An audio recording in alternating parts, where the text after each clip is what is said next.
یہ فرق ہے. تو پھر دیدار بھی ہوا، اور جب اس مقام پہ پہنچے تو اللہ پاک نے فرمایا موسیٰ کو، یا موسیٰ انی اصطفیتک علی الناس، اب میں نے تمہیں مقام استفا دے دیا، تمہیں مصطفیٰ بنا دیا. حضرت موسیٰ سارے مرحلے طے کر کے اپنی انتہا پر پہنچے تو مصطفیٰ بنے، اور تاجدار کائنات موسیٰ کی انتہا مصطفیٰ ہے اور محمد کی ابتدا مصطفیٰ ہے.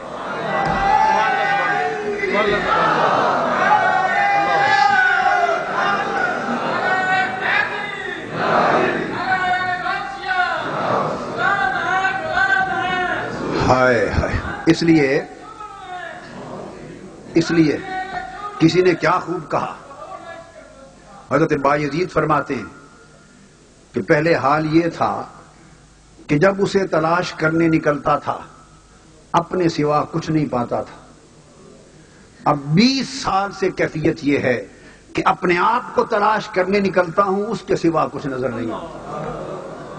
اس کو علامہ اقبال نے کہا کرا جوئی چرا در پیچ اتابی، کہ او پیدست تو زیر نقابی، تلاش او کنی جز خود نبینی، تلاش خود کنی جز او نیابی. اے بندے کیا سوچتا ہے، کس پیچ اتاب اور مناظرے میں پھرتا ہے، کس چکر میں پڑتا ہے؟ وہ تو بے نقاب ہے، تو زیر نقاب ہے.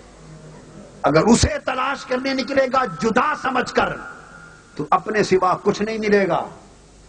اپنے من میں ڈوب کر پا جا سراغ زندگی. فی انفسکم افلا تبصرون، تمہارے اندر ہی تو ہے، دیکھتے کیوں نہیں؟ پردہ ہٹاؤ. یہ صوفیاء کا کام ان پردوں کو ہٹانا ہے، ان پردوں کو ہٹانا ہے، دکھانا ہے. تو کوئی سننے سنانے والے ہوتے ہیں، کوئی بولنے بتانے والے ہوتے ہیں، صوفیاء دیکھنے دکھانے والے ہوتے ہیں. دیکھنے آئے. میں ابھی پہنچا تو ایک بزرگ تشریف فرما ہے، مجھے ان سے تعارف نہیں تھا، تو میں نے پیچھے سے پوچھا کہ یہ بزرگ پہلی بار میں نے زیارت کی، کون ہے؟ تو انہوں نے بتایا کہ حضرت خواجہ فخر جہاں فخر عالم فخر الدین دہلوی رحمۃ اللہ علیہ کی اولاد سے. جو ہی میں نے سنا تو مجھے ایک بات یاد آ گئی.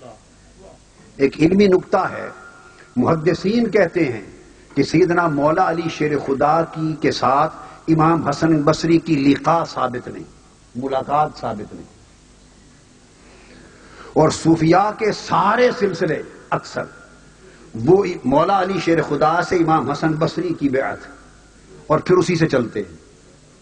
اور اگر ملاقات ثابت نہ ہو تو سلسلے کی اصلی ٹوٹ جاتی کہ امام حسن بصری سیدنا مولا علی شیر خدا سے ملاقات نہیں ہوئی.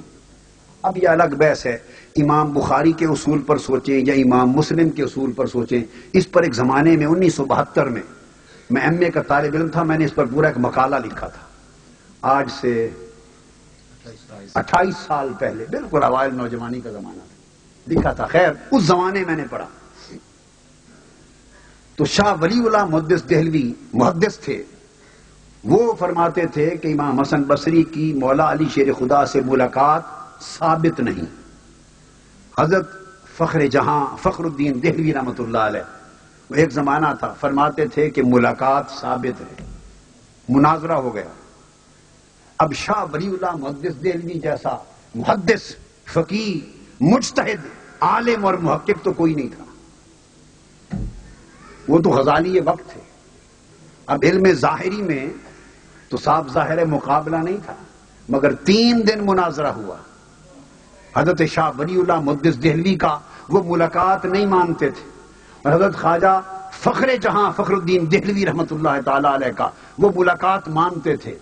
مناظرے کا کیا ہوا تفصیل تو نہیں ملتی، مگر شاہ ولی اللہ فرماتے ہیں اس 3 دن کے مناظرے کے بعد میں ملاقات مان گیا.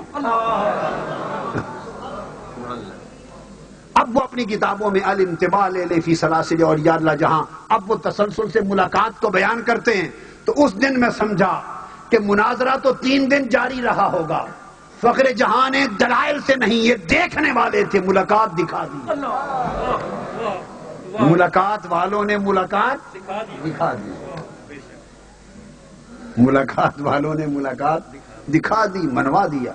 تو جو بات دیکھنے سے سمجھ میں آتی ہے وہ بتانے سے سمجھ میں، یہی وجہ ہے کہ جناب زلیخا پہ جب پریشانی آئی تھی کہ ہر کوئی تانا دیتی، ہر عورت تانا دیتی تھی مصر کی گلیوں میں کہ زلیخا کو کیا ہو گیا، زلیخا کو کیا ہو گیا، ہر طرف تانا ہی تانا، تو پریشان پھرتی تھی کہ اب اس کا حل کیا ہو۔ میں کبھی کہتا ہوں اپنے ذوق میں کہ خوش نصیب کہ وہ کسی مفتی کے پاس نہیں گئی، کسی روکھے عالم کے پاس نہیں گئی، ورنہ وہ مولوی صاحب روکھے، وہ کہتے کہ زلیخا تم ہمیں لے جاؤ اور کتابیں اٹھا کے مناظرے کی تاریخ مقرر کر دو، ہم مناظرہ کر کے تمہیں جتوا دیتے۔ جتواتے کیا، اس بیچاری کو مروا دیتے۔ اس کا نصیب کہ وہ ہاتھ نہیں چڑھی، وہ کسی فقیر، کسی عاشق کے پاس جا پہنچی اور اپنا دکھڑا بیان کیا کہ جس گلی میں جاتی ہوں لوگ تانے دیتے ہیں، زلیخا اپنے خریدے ہوئے غلام پہ عاشق ہو گئی، اپنے خریدے ہوئے غلام پہ، ہر طرف تانا ہی تانا ہے، کیا کروں؟ جب فقیر کے پاس جا پہنچی ہوگی، یہ وجدانی بات ہے، تو اس فقیر نے کہا بیٹی علاج یہ ہے جو دیکھا ہے تھوڑا سا انہیں بھی دکھا دے۔ آئے آئے، جو دیکھا ہے تھوڑا سا انہیں بھی دکھا دے، مسئلہ حل ہو جائے گا۔ پر زلیخا بحث و تمیز میں نہیں پڑی، قدموں پہ گر پڑی کہ حضرت میں نے دکھ تو بہت دیا مگر کریم ہیں، عورتوں کو قطار میں بٹھا دیا، چھریاں سیب پھل پھول پکڑا دیے اور ان کو کہا کہ ایک لمحہ نقاب پلٹ کے گزر جائیے۔ نقاب پلٹ کے گزرے، جب اس حسن کے پیکر پہ نگاہ پڑی، چھریاں چل گئیں، پھل گر گئے، انگلیاں کٹ گئیں اور زباں عالم وجد میں کہتی رہی ہاشا للہ ما ھذا بشرا، یہ بھی وجد تھا۔ انگلیاں کٹتی رہیں اور وہ نعرے لگاتی رہیں خدا کی قسم یہ تو بشر ہی نہیں۔ انگلیاں کٹ گئی ہیں اور وہ نعرے لگا رہی خدا کی قسم یہ تو بشر ہی نہیں ہے۔ تو بات کیا بنی؟ جب تک دیکھا نہ تھا تانے ہی تانے تھے، جھگڑے ہی جھگڑے تھے، مناظرے ہی مناظرے تھے، مجادلے ہی مجادلے تھے۔ ارے دیکھے بغیر کے جھگڑے ہیں، جب کوئی دیکھتا ہے تو پھر بولتا پھرتا ہے چپ کر میرے علی اتنا جا نہیں بولن دی،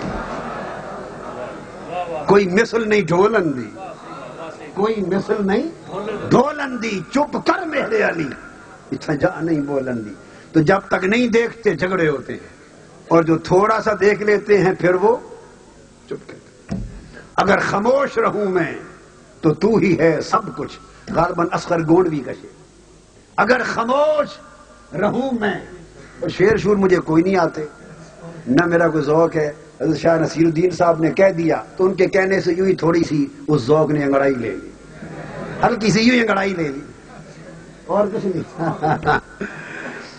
اگر خاموش رہوں میں تو ہی ہے سب کچھ، جو کچھ کہا تو تیرا حسن ہو گیا محدود۔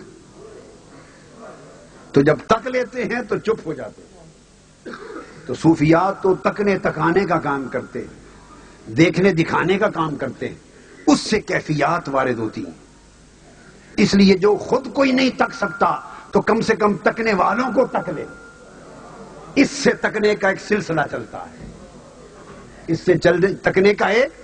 اور اگر کوئی کہے کہ یہ بھی ذوق کی بات ہے، اس پر دلیل نہیں، تو یہ رد کرنا غلط ہے۔ مصطفیٰ نے اسی کو دین قرار دیا، فرمایا سب سے بہتر زمانہ جس نے مجھ کو تکا، جس نے مجھے تکا، نہ علم دیکھا، نہ تہجد دیکھا، نہ جہاد دیکھا، نہ تبہر دیکھا، نہ زہد و ورع دیکھی، نہ معرفت دیکھی، فرمایا خیر القرون کرنی، سب سے بہتر وہ جنہوں نے مجھے دیکھا۔ بات فقط دیکھنے پہ ختم کر دیا۔ اور پھر ثم الذین یلونہم ثم الذین یلونہم، پھر سب سے بہتر وہ جنہوں نے میرے تک